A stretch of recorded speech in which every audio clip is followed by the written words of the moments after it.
I don't want to go on an adventure with you.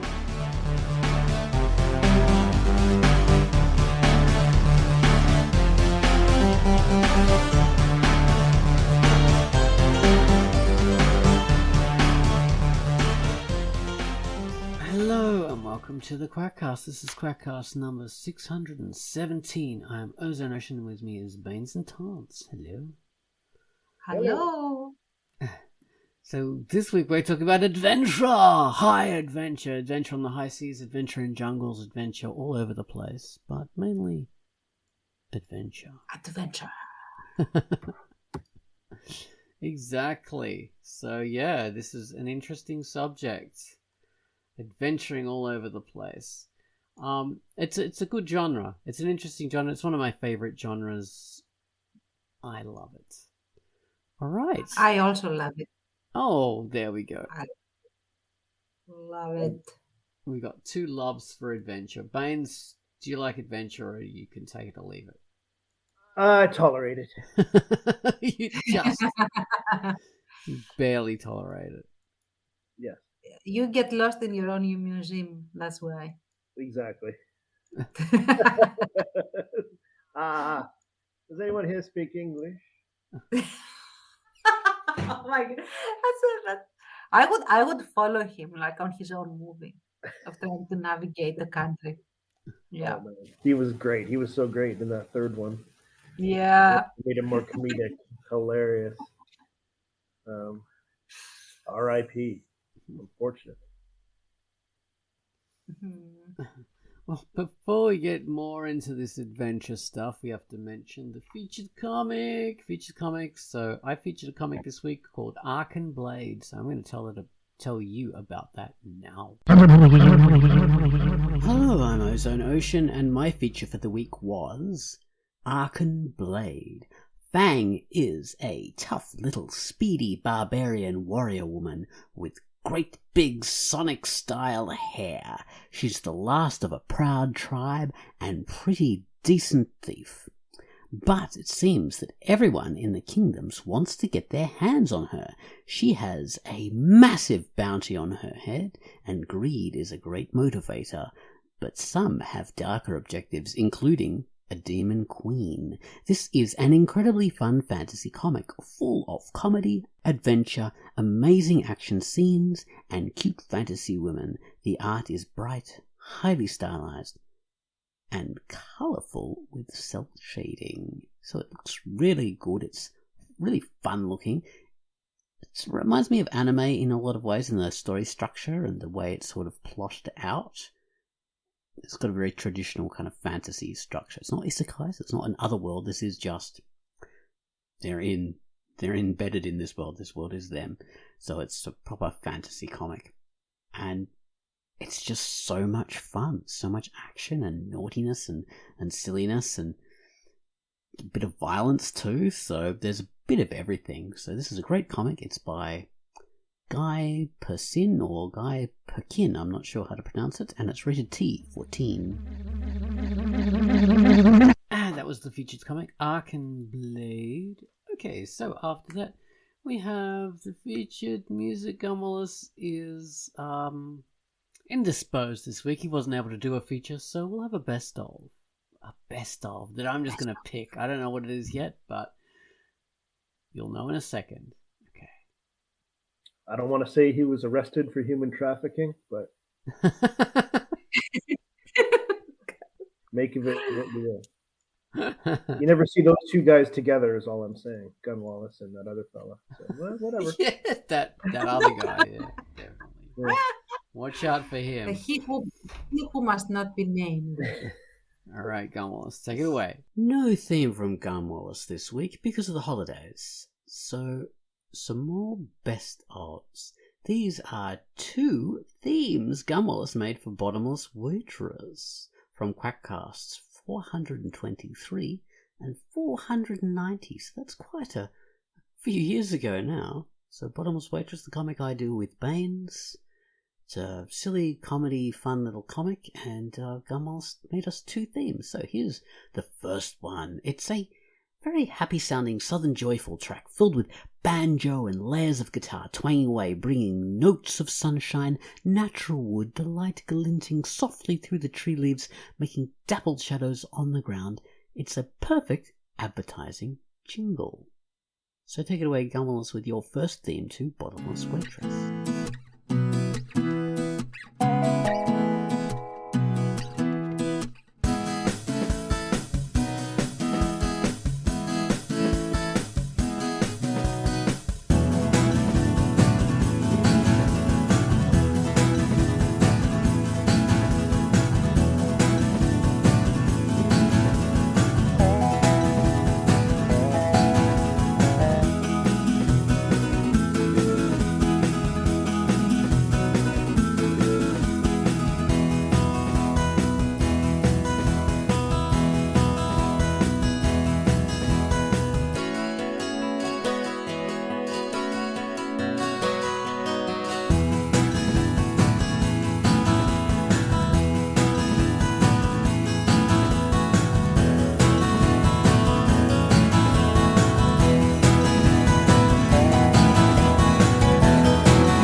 That was the first theme Gumballs made for Bottomless Waitress, and this is theme number 2, Revenge of the Banjo. We start off with a tractor roaring into life and a banjo opening us up to the sounds of rural Midwest America.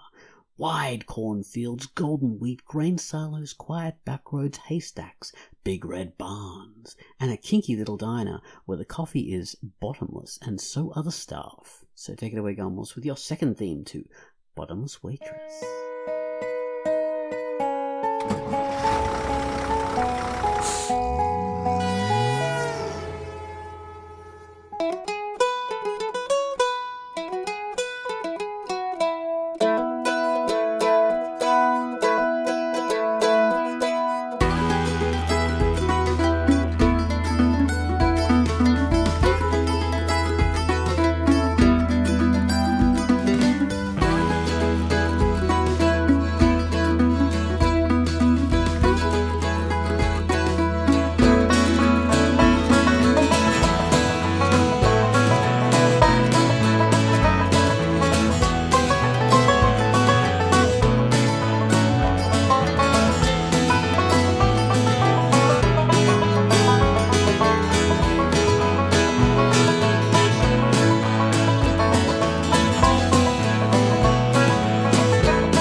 And those were the 2 Bottomless Waitress themes. Thank you so much for that, Gumballs. Now back to your regularly scheduled Quackcast on adventure. And that was the featured music. Okay, so the topic for this week is adventure stories. Adventure! So this is a really interesting genre. It's one of these meta genres that contains a lot of different things, but there are specific things that we think about when we think about adventure. And Baines, you were talking about this article that you've read that had listed a few things about what it takes to be an adventure story. I did. This article was a few years old, and I started talking about it because talking about this genre reminded me of it. And at the time, I remember thinking, oh yeah, the adventure, like a true adventure story, is kind of rare. Like you don't really see it. You have Indiana Jones, you have The Mummy, you have Pirates of the Caribbean for the pirate version, and this article sort of suggested that an adventure story had to be a period piece. It had to have some kind of magical elements to it, and there was one or two other things that it had to have, like this sort of sweeping, like a lot of travel into like exciting locales or whatever, and all this kind of stuff. When we were talking about that, you guys mentioned all these other movies that I hadn't thought of that don't have the magical element, and even a couple like National Treasure who that are not period pieces. So I thought, oh, maybe that article is not. So how about we define it for ourselves? Like, what is an adventure movie or an adventure story in the first place? It usually involves exploration in some way, I would think. Like even National Treasure, which is all set in the United States, is there's sort of exploration within that because you're going to unusual versions or unusual aspects of the United States that normal people would never see. You know, like underground and catacombs and things like this. So Yeah, I think absolutely. that's a part of it, exploration. I would also say some kind, like it doesn't need to be a treasure, but it has to be a treasure hunt. Like you are looking for a MacGuffin of some sort, and that would be one thing. And I would say that often you have this rival team that is also looking for it, and they are the evil ones that want it for all the wrong reasons. Yeah. Or thieves, whatever. Rival thieves sometimes. We're thieves, you're thieves. We're the good thieves, and you're the bad There thieves. was this a really cool. I still don't. I'm terrible with titles these days. I don't know what's wrong with me. But anyway, there is this movie with Jackie Chan that they are looking to collect some kind of magic a series of magic seals that, if put together, they create this artifact that unlocks Shangri-La, I think, or something like that, like some kind of mythical place, and they have to find it first. I don't remember it exactly, but it was very much an adventure Armor of God. movie. Could have been. Like, I couldn't tell you. It wouldn't ring a bell. So I remember there was a Jackie what? Chan across Europe, and they were trying to find some things in Europe. Anyway, go on. A journey around the world would also, I think, qualify as adventure. Around the World in 80 Days, yeah. With the Jackie Chan version was interesting. That was a lot of fun. I enjoyed that one. Yeah. There's a lot of big stars that were in it. And of course it didn't do well, which big films that have all big stars in them never ever do well for some reason. But and I think it's fun. unfair because I think Jackie Chan at least offers a very unique interpretation of the character Passepartout. And he has all these little Easter eggs, little references to Singing in the Rain and to other stellar staples of Hollywood and stuff. And all of that comedic fighting that I really like. I really like Jackie Chan for his comedic fighting that he does. We had Arnold Schwarzenegger in his final role before quitting acting for a while and becoming governor of Los Angeles. So that was True Lies or something. True Lies. Oh no, Schwarzenegger was in Around the World in 80 Days with Jackie Chan. Oh, was he? Oh, that's right. So were the both. How can I not remember that? He was some sort of weird king. And also the Wilson brothers, Owen Wilson and his brother, someone else Wilson. They were both in it playing brothers, which I thought was cool. There's a lot of different cameos in that. It was really fun. Yeah. What else? What you mean? I really like Up. Remember Up, the Pixar movie? I guess that's. Oh yeah. That qualify as sort of an adventure film. Yeah, it is. Yeah, I wouldn't have thought of that one, Baines, but you're correct. The Around the World in 80 Days with the obvious connection of the balloon. Yeah. Made me think of it. Yeah. It's got that sort of setting, Oh yeah, an adventure would need to have the element of the exotic. There you go. And exotic in the sense that it is not familiar to you. So, visiting the Orient or finding some kind of bizarre forgotten civilization, all of that. That would be an adventure. So all these points where like I'm thinking Tomb Raider, the original Tomb Raider fits into this, and this is a good reason for why the reboot of Tomb Raider does not fit into this at all. It becomes no longer nothing to do with adventure anymore because it doesn't I haven't involve seen that it, stuff. so I cannot really talk about it. It's a game. I haven't seen. I don't know if there's a movie of that. I hope there isn't. There probably is. But... I think there is a movie with a younger, like after Angelina Jolie, there is another one that played Oh, really? That Lara sounds Croft. terrible. But No.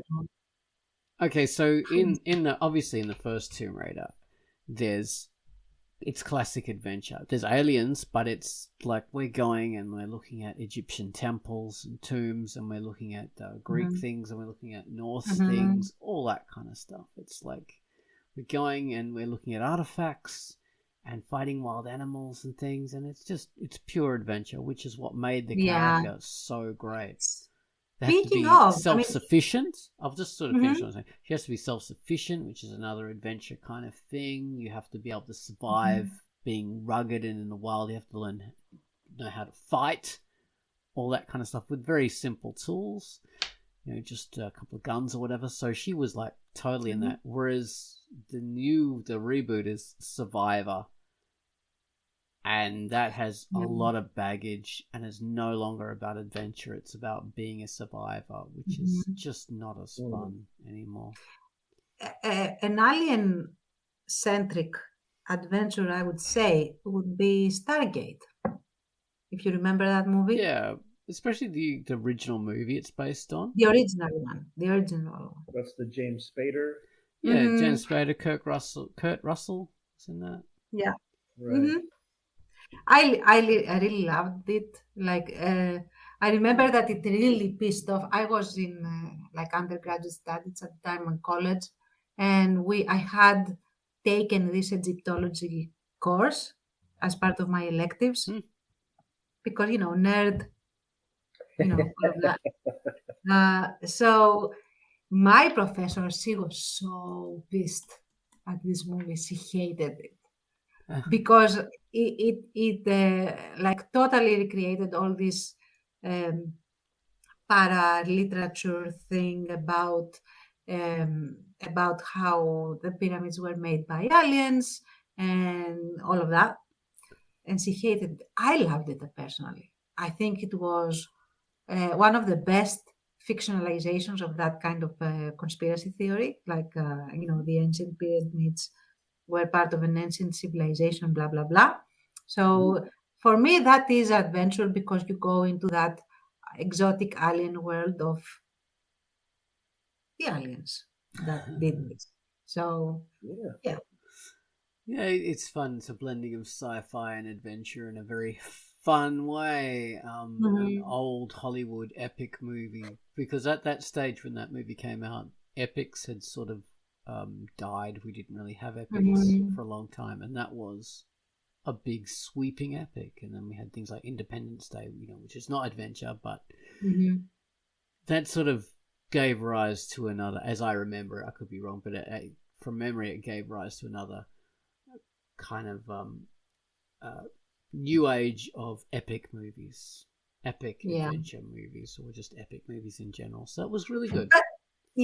But generally, I like in adventures usually, it's not the only trope that you would find in that category, but I really like the maverick expert, whoever that is, that has the answer as opposed to the scientific consensus that believes something else. So you have like the Egyptologist that can read the language properly, and he can or she can decipher the message properly, and you can go on your treasure hunt because you have the proper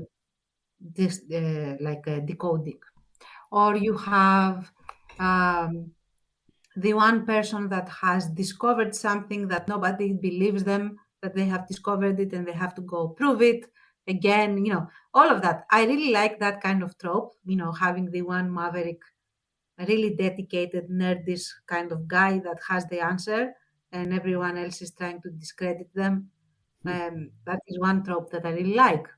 Well, in these kinds of adventure it's very films. much. I mean, the whole adventure story genre is based on the real life characters of people like Sir Mhm. Richard Francis Burton, who is very much that kind of person who is a maverick, who knows a million different languages, who's prepared to go out into the bizarre, wild reaches of the forgotten world and discover for himself what really is the truth about these things, and to visit the forbidden cities and stuff like that. And Mhm. later versions, later people like Lawrence of Oh, Arabia and yeah. stuff like that. But one of the big issues with a lot of this, it's based on this European centric idea of colonialist thinking. So it does have some negative baggage. So, Mhm. even though these modern versions of adventure heroes have moved beyond that, they still have that in their DNA somewhere. That's why we have the period piece that Bain was talking about, because it's typically set in a time when this was the paradigm, when we had the unknown world and the known world, and these people were the agents of the known European world finding out about the unknown world, which was, of course, totally known by its inhabitants. But you know what I mean? Yeah, So it has that in its yeah, yeah, DNA. yeah. Absolutely, and that is an issue for sure, especially if it's portrayed. Like, for example, take the second Indiana Jones movie where you have this Kali cult uh, that is very cartoonish and very racist. So yeah, you do have that.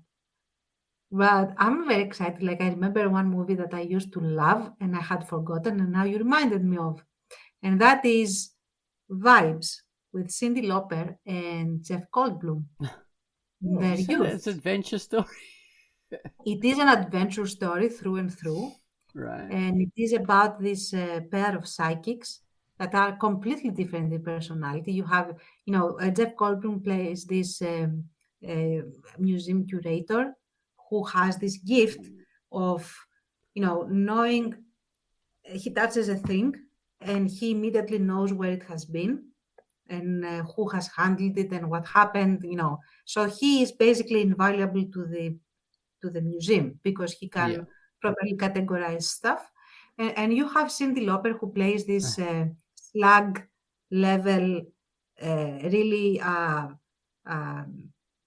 low class uh, girl that is looking to bag the perfect husband if she can or something like that. And she is like complete opposite in spectrum, and she has this ghost that tells her things, and she sees the real thing. She actually is a very powerful psychic, but because she's such a slug, um, A slug. yeah, like with an A, like low class Yeah. British type woman, although she's not in Britain, but whatever. Um, Like a and Chad. and she she gets basically paired with this refined, civilized, highly educated guy who Hmm. cannot stand her, and they have to go discover a lost city in like an Aztec city, and not in Machu Picchu or whatever, like really high up in uh, the Andean highlands, whatever. Um, and they have to do it because if they don't find it, the rival team with another psychic that is Hmm. also trained in these kind of things like antiquities and stuff will find it, and this ancient city has this very mysterious power that really was the reason that the Aztec Empire collapsed, and if they find it and unleash it, it is going to basically destroy the world. And so we have our movie of adventure, and Oh, they go into the Andes. And I find it, I mean, I haven't seen it for a very long time, so take this with a grain of salt. But from what I remember, they treat the civilization very respectfully and the history and all of that. And the comedy comes from the antics of them not really fitting in with anyone. and not with each other either. And they have this love-hate relationship, and eventually they get, of course, romantically involved because it is an 80s movie. But it's so cute and so funny, and they have really good chemistry, like Cyndi Lauper and Jeff Goldblum just mesh with each other, and it's highly recommended. Yeah, What a neat combination of actors. I've seen the video box for many years, never seen the movie. I didn't expect that that's what it was about. That sounds really neat, actually. Yeah, it's a long time since I've seen it. I can't really remember. I just remember, the opposites tracked thing of Cyndi Lauper and Jeff Goldblum, very much opposites. It is exactly. That's the Cyndi exact thing. Lauper.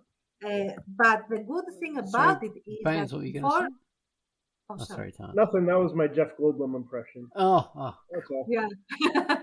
Go ahead. So the good thing that I appreciated is that before they don't just become romantically involved just because they are the male and female lead. First, they find a lot of common ground that they can communicate with each other actually, and they understand each other and the plight that they're in as psychics, because being a psychic is not necessarily something that they enjoy. And after that, they become friends, and after that, they become romantically involved. And I really appreciated that they took the time. Development. Yeah, it's not like, oh, okay, mess with each other. Well, I mean that's a thing. Say in Romancing the Stone movies with Kathleen Turner and Michael Douglas, there's very much an antagonistic relationship between those two for a long time, and that's central to the film. It's what it's all about. This absolute antagonism, and then again, we're also in, I think, South America again. I think so. Yeah. It was, the whole South America, which is very. I mean, because weirdly, South America is, like, obviously that's considered sort of the backyard for North America, but in a very colonialist way, and that's where they have their adventures for various reasons. Going for cities of gold and all this kind of stuff. Got Alan Quatermain, who is very famous, one of the really early kind of adventure characters, Romancing the Stone, vibes. Even the character, there's this guy, G.E. Kincaid, who's meant to be what Indiana Jones is based on. So this was a guy who was supposedly found a hidden city in not South America, but he found it in the Grand Canyon. It was in the walls of the Grand Canyon. There was a cave, and he went in there, and it was an amazing city with just this incredible architecture. They didn't know whether it was South American or whether it was Egyptian. It was like a mixture between those two, and it kind of indicated that there was an earlier civilization, that there really was a crossover civilization with the South Americans and the Egyptians. People had thought about that because of the pyramid kind of structures. So, but of course, G.E. Kincaid never existed. This was just a hoax, but people still believe it. And Indiana Jones is based on this hoax character, which I find incredibly interesting. And my character, of course, Ace Kincaid, is based on G.E. Kincaid being a hoaxer and a liar. So yeah, I like that. But South America is North America's colonial adventure background, as Egypt and a lot of the Middle East and Africa was that for Europe, which is interesting to think about. But you know what? I was going to say that I haven't really, at least not that I can think of, I haven't really seen an adventure movie going like into the African empires. That, like, for example, can't we have this amazing adventure in the ruins of the Empire of Mali, or something like that. So I would really absolutely watch the shit out of the adventure going into the heart of Africa, but not in the way that it's usually addressed, which is like in King Kong, sort of really super early civilizations that are still alive, tribal stuff and stuff. But go into the elegant, sophisticated, very advanced empires of Africa that are very That would unknown. be really awesome. Yeah. I mean, the genre is maybe rife for educated folks yourselves or like yourselves to write these kind of stories. Just create a whole bunch of new tropes, even if it's in a book. So Sir Richard Burton sort of did that because he went to Africa and visited all kinds of forbidden, weird places, and one of the places was Mali, of course, and he visited Timbuktu in Mali, which was an absolute forbidden city. If you were a European and you were caught there, you could be killed. But he disguised himself as a Mohammedan, which is what they called the people back then. He had. So these were people fully veiled up. The men wore fully veils rather than the women, which is just part of the culture. And so he was able to pass, and he could speak the language, and he was the first European in hundreds of years, free European, because they would have European slaves there. But he was the first European to visit there and, find out about Timbuktu. So there you go. It did exist, but in reality, and then we've got, of course, Lawrence of Arabia, who embedded himself within the Bedouin communities in the 1910s, during the war. So that was rather interesting too. So there have been people doing it, but not really in fiction so much. Well, we've got El Barak, which was a Robert E. Howard character. So he was another. He's an American character who became kind of turned native with the Arab peoples and would sort of, go and become part of the communities in the Arab communities. But then again, that's more Middle Eastern, North African rather than sub-Saharan kind of Africa. Another one that I vaguely remember, like super vaguely, are like the Temple of Solomon or something with the Tomb of Solomon, something like that. I remember it being a thing. It's probably Alan Quatermain's story, I think. Probably. King Solomon's Mines is the name of it? Something like that. I don't remember it exactly, so it could be totally be it. Yeah. That's H. Rider Haggard, maybe? Famous writer. Yeah, like, where's my African adventure dude? Like, I want to learn. You wouldn't learn about it, but I want to be imbued in all the African cultures and all the African glory of the ancient empires that they had. And they had, like, I think 5 or 7 empires in there going that are all very, very that used to be super powerful and stuff. Like, we don't even have a Queen of Sheba adventure, which we should. Well, unfortunately, most of them were kind of controlled by Europe in most of the times when adventure stories take place because of colonialism. So it was very hard to have that. They'd sort of been squished by the wars and things. Europe dividing Africa. Yeah, and I have to be a little bit cynical. I don't think that the Europeans would like to showcase Africa as being like this very civilized and very unique hub of civilizations as well,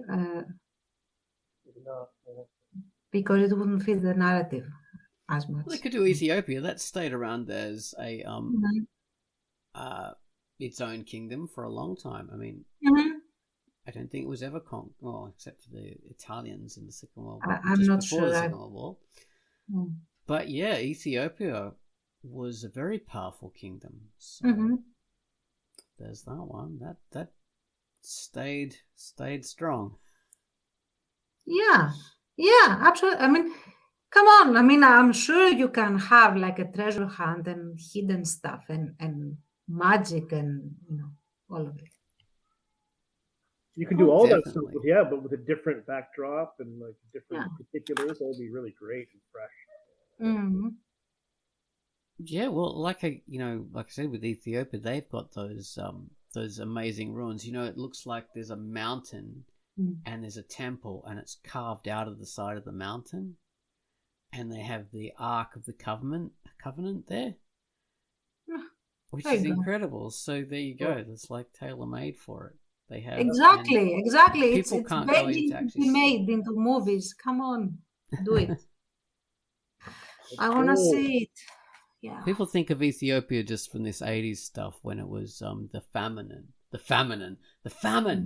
Mm. But Yeah. Ethiopia, and then there's the depiction, say, in South Park, you know, where Ethiopia is like this desolate country. But that's not Ethiopia at all. That was, okay, so the history of that was, there was a war of secession between Eritrea and Ethiopia, and that caused famine because there was a drought, but because people were run off the land. But that wasn't all Ethiopia, and Ethiopia is still a very green, beautiful, amazing country. So, and also there is so much culture there, so much culture that's beautiful, and I would absolutely love to get to know it, even through adventure. well, yeah, but like I say, the adventure is usually the west to the unknown world. So we rarely have adventure stories where the adventurer actually comes from the so-called unknown world.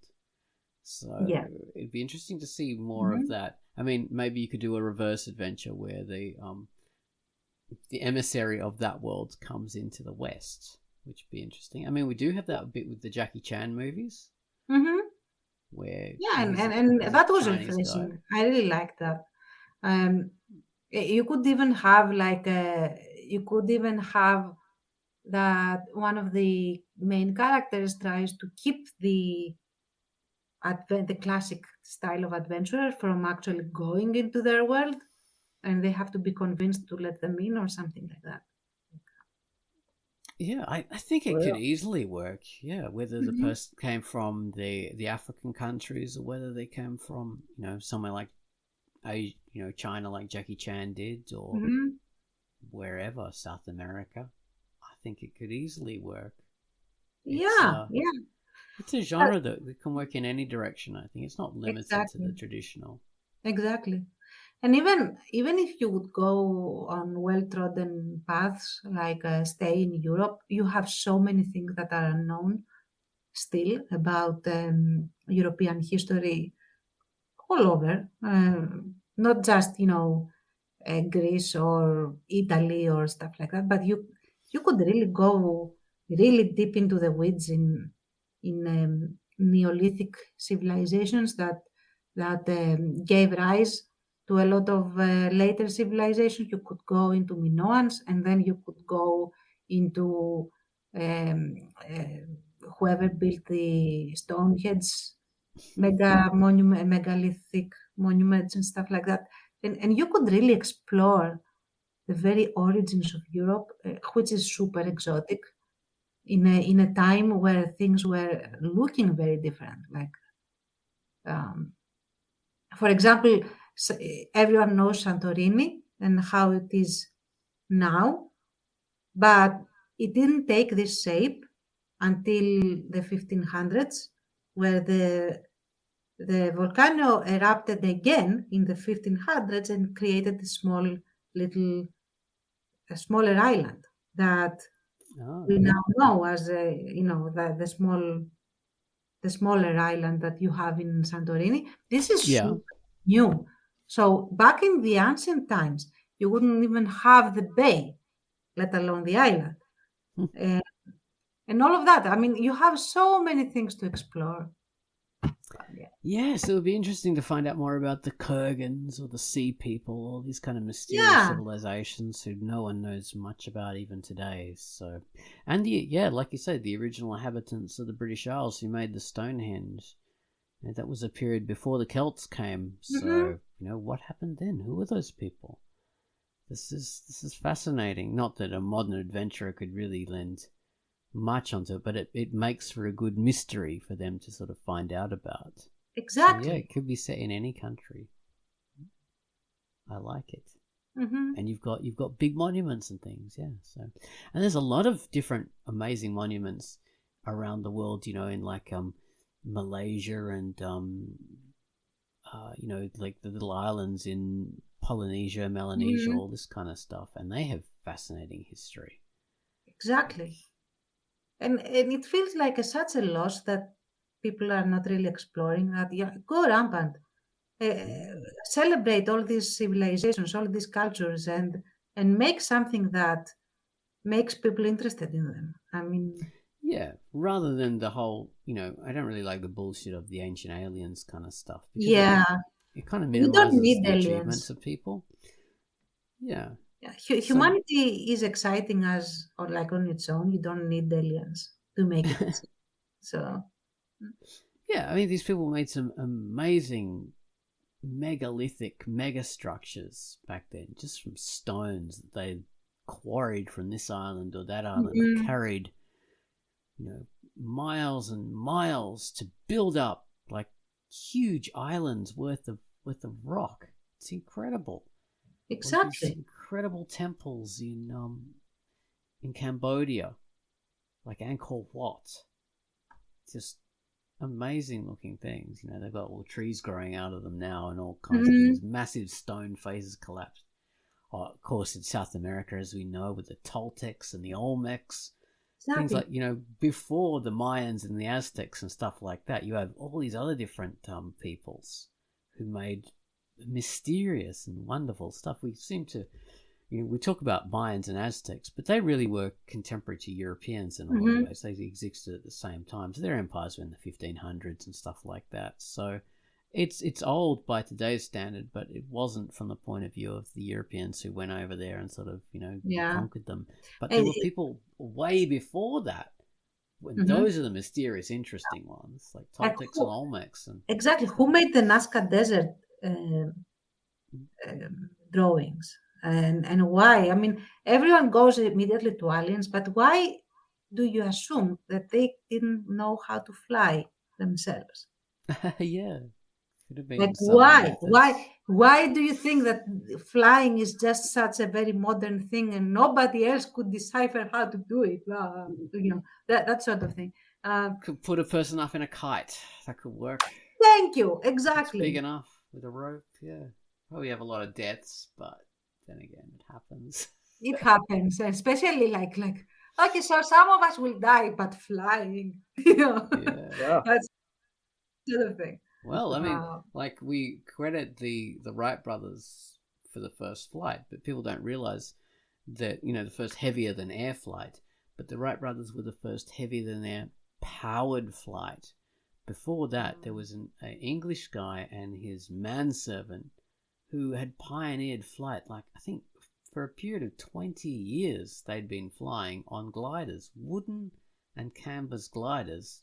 20 years, I think it was. Just yeah, I think so. perfecting different wing shapes and flying. Exactly. So the Wright And brothers and you were know what? at first. And not even like the overdone things are explored as much. Like you have take the Nazis, okay? So you have the Nazis, intertwined with Indiana Jones and stuff. But who has explored the cult of the Black Sun? Oh, I didn't even know what That that was is. like so the cult of the Black Sun was this like inner circle, really occult, mystical, weirdo Nazi thing that they thought that they were channeling all the Nordic gods, and they were Okay. really imbuing themselves with the power of the Nordic gods and stuff like that. So that you can do a lot of things with this. They had this castle of the Black Sun. You can Google it, where they would meet and have weird occult things going on. And like, where is that movie about people going to stop the cult of the Black Sun? Come on. It sounds very mysterious and sinister. Exactly. Exactly. And make them actually having found something that maybe is like an ancient artifact and stuff like that. Explore the Nordic religion, the ancient Nordic religion stuff, Odin, not Loki, the other guy, Thor, and all of these guys and runes and tablets and, going into the foundation of this mysterious castle. There's so many things you can do with this and go rampant. And we're talking super modern history here, and you can still do things. Like, people go so much into the surface and they don't really, then it feels overdone and nobody explores all the other stuff that still exists.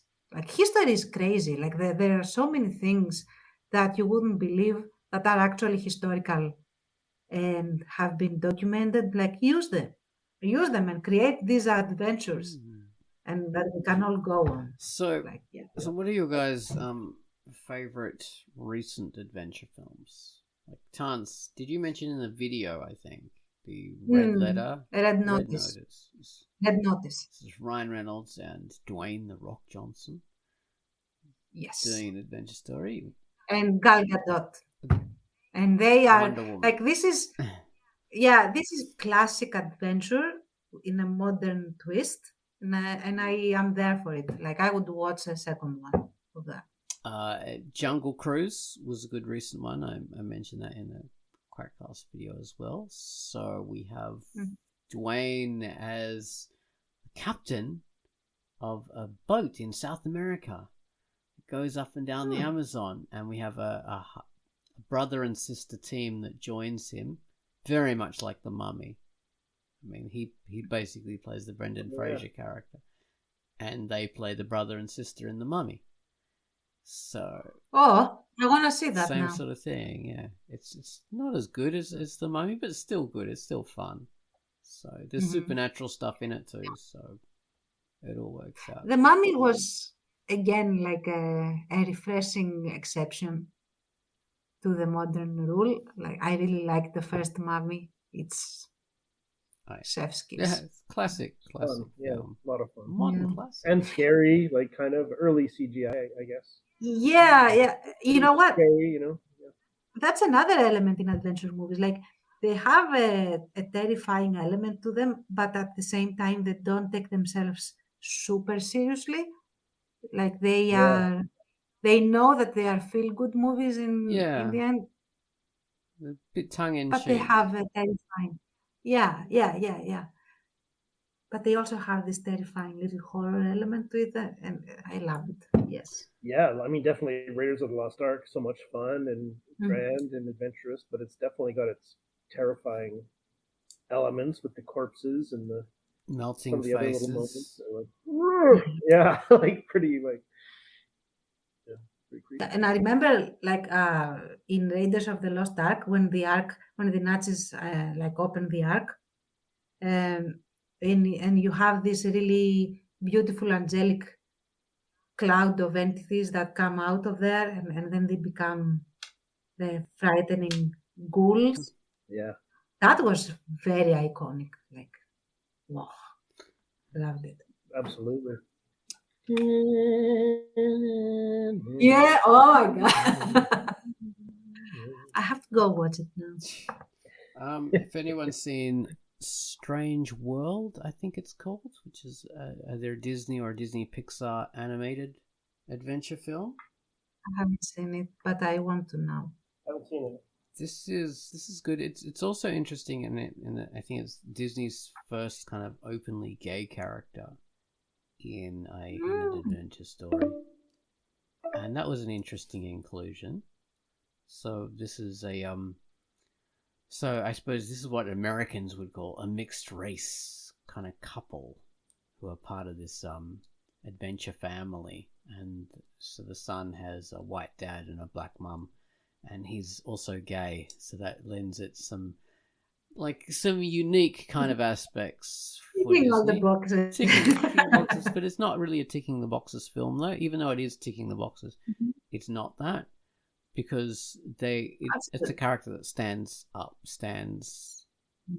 on his own, and the whole thing does stand on its own, and it's an interesting outlook, because it's not just set in the normal world where we would have adventures, like I was saying, the known world approaching the unknown world, which was, the white European world approaching the black world or the Asian world or whatever. Whereas in Strange World, we have the known world, which is the human world, approaching this weird world which is on the below this hole, like a journey to the center of the earth sort of thing.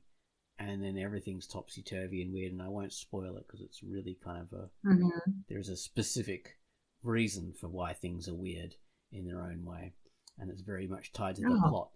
But yeah, so that's an adventure story that does not involve that traditional colonialist aspect, which is really good. It takes things in a different way, and it's mainly involving exploration, which is one of my favorite aspects of the adventure story. I love exploration and visiting somewhere unknown, but taking away that colonialist aspect of it is really good. So you're not discovering somewhere that's already discovered, which is a bit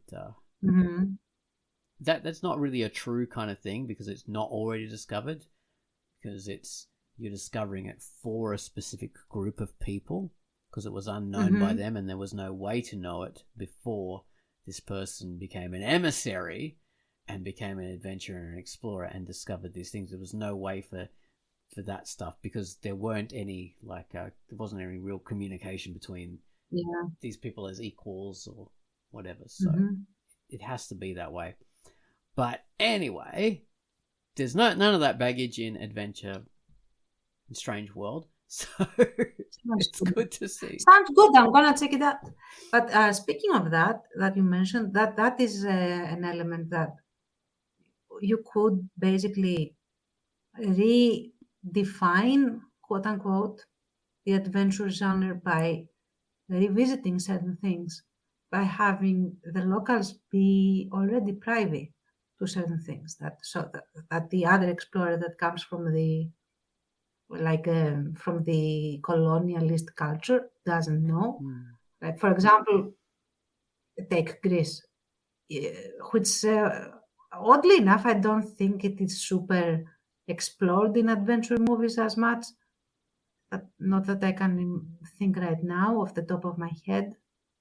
But assuming you would have people, locals, that definitely know a lot more than they would readily impart to a foreign adventurer sort of thing. Like he or she would have to actually convince them to reveal certain things. So that would be actually true, because a lot of local Greeks know a lot of things that they would not tell you because you are an outlander. So that would also jive very well with the local culture. And then you would have, the colonialist cannot discover what the locals know. He or she has to meet them on an equal basis, become at least worthy of earning this private knowledge, and then more discovering can happen. And I think that would be like a repossession of adventure in all these places that were colonized in a more celebrated way, let's say. Yeah, I mean that there is situations in reality where it would have been much better to ask the locals and to find out from them, rather than imagining that you're the first person to discover this. But then again, there were things like, say, in Egyptology, where none of the locals, no one knew where these tombs were. They have been hidden from everyone for centuries. So you needed someone to go in who had an outsider's perspective in order to discover these things, or even be interested enough to find them. So there's those kind of aspects as well. But, there's all different ways of looking at this. I mean, there was that guy, Schliemann. Oh my God, let's not talk about him. or if you want, he is not considered, okay, nowadays, he's not considered like he used to be considered. Let's put it that way. Because Schliemann is a dude that was very much a colonialist, he really used, he forged a lot of things. And he also stole a lot of things. So he would be like iconic for what this colonialist force, so to speak. But he also didn't take the feedback of locals at all into consideration, which was really bad, because at least in Greece, maybe because a lot of things were still, on the surface in terms of antiquities and stuff like that. People knew and still know a lot of things about where you can find um, and where you should dig, even though they are not digging. So that could be an interesting movie, like a big. But Sliman is considered a pirate basically nowadays over here. He's not very popular anymore. What was So the yeah, thing? Like, didn't he discover Troy at least? he did and destroyed a lot of it, and then he also took things that he discovered and he bought from other places and then placed them in Troy as if he had discovered them there. And then he also had his wife wear all the stuff that supposedly he had discovered. He's a I have no, like, right now I cannot think of a polite word to say, but he is like a crazy amalgam of things. That, yeah. More of I a mean, rogue than just yeah, he's basically everything that an adventurer. archaeologist shouldn't be, because he wanted to be the guy that kept discovering historical things and mythological things. He wanted to be the one that discovered all the stuff from the Iliad, all the stuff from the Odyssey, and so he would, if he couldn't find it, he could create it and then find it. That's what he did. So, yeah. Interesting. Well, that does play in very much into that 1920s, 1930s G. Kincaid kind of Exactly. faker, and even with some of those characters in Indiana Jones, they would kind of fit into that kind of character as well. Well, more villainous, I suppose. He would make a good villain. Yeah. And now, I mean, he has the house with the swastikas as well. So yeah. Yeah, it's amazing. Like his place in Athens there with the swastikas on the front fence. Yeah. It's incredible. It's bizarre. Yeah, something you don't expect to see. Yeah, and given what he eventually, like what was uncovered about him, like he's like a proto-Nazi easily. So he really fits. It's like, yeah, the swastika really suits you, my dude. Good. Yeah. Well, we're almost out of time. Should we extend it a little more, or should we just finish? I don't know. I mean, I'm at the end of my tether, but it's up to you guys. Put this in a box, store it in a warehouse. Yeah. Yes. I got that reference. I'm like that Captain America in the first film. Okay, guys. Well, thank you for listening to Quackcast number 617. I've been Thank you. Indiana Ozone. There's been Indiana Jones. I'm Marcus Baines. Marcus. All right. Yeah, it has been a fantastic adventure. Da da da da da da da da da da da da da da da da da da da da. Bye.